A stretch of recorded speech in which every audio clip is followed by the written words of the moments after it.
Every year, mountains of perfectly edible food vanish from grocery store shelves, not into hungry mouths, but into dumpsters and landfills. A staggering contradiction in a world where millions face food insecurity.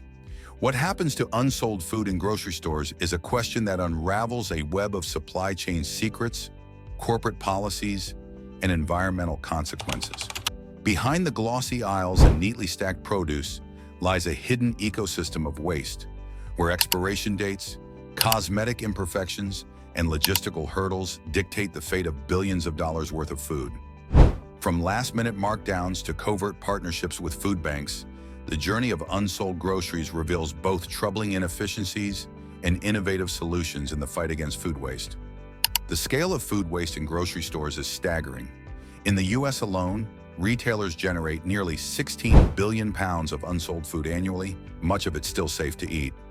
Globally, the numbers are even more alarming. 1/3 of all food produced for human consumption is lost or wasted, with grocery stores contributing significantly to this figure. The reasons behind this waste are complex, rooted in supply chain practices designed to prioritize abundance and aesthetics over sustainability.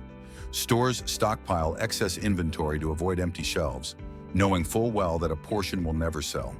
Fresh produce, baked goods, and dairy products are particularly vulnerable. Their short shelf lives colliding with rigid corporate standards for appearance and freshness. So where does it all go? The fate of unsold food depends on a mix of corporate policies, local regulations, and partnerships. Some items are rescued through markdowns.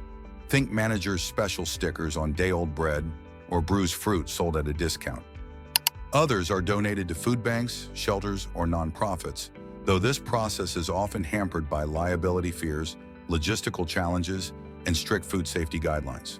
For example, many stores avoid donating perishable items like meat or prepared foods due to concerns about spoilage or legal repercussions, despite federal protections like the U.S. Good Samaritan Food Donation Act.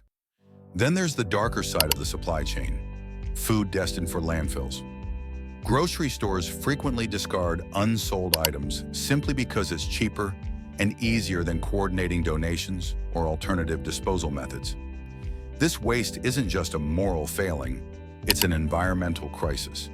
Rotting food in landfills releases methane, a greenhouse gas 25 times more potent than carbon dioxide. Meanwhile, resources like water, labor, and energy invested in growing, transporting, and storing that food are squandered. The irony is palpable.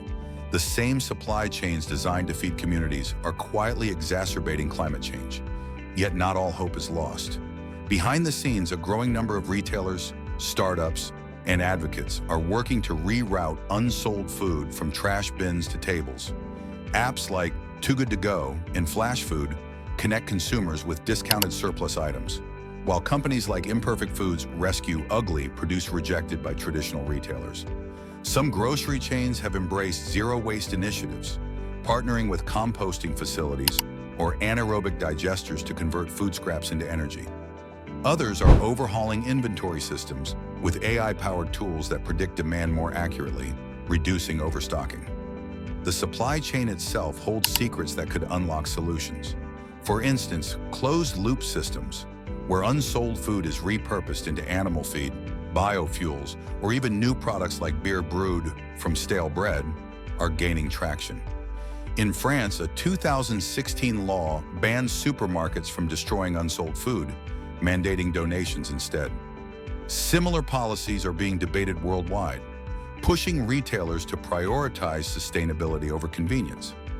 Meanwhile, grassroots movements are challenging cultural norms around food aesthetics, persuading shoppers to embrace misshapen carrots or blemished apples.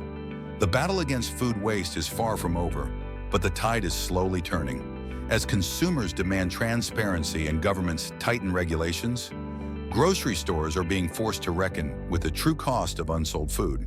The next time you walk past a gleaming produce section or a perfectly curated bakery display, remember, the story of what happens to unsold food is a tale of waste and innovation, complacency and hope, and the choices we make as shoppers, advocates, and citizens will shape its ending.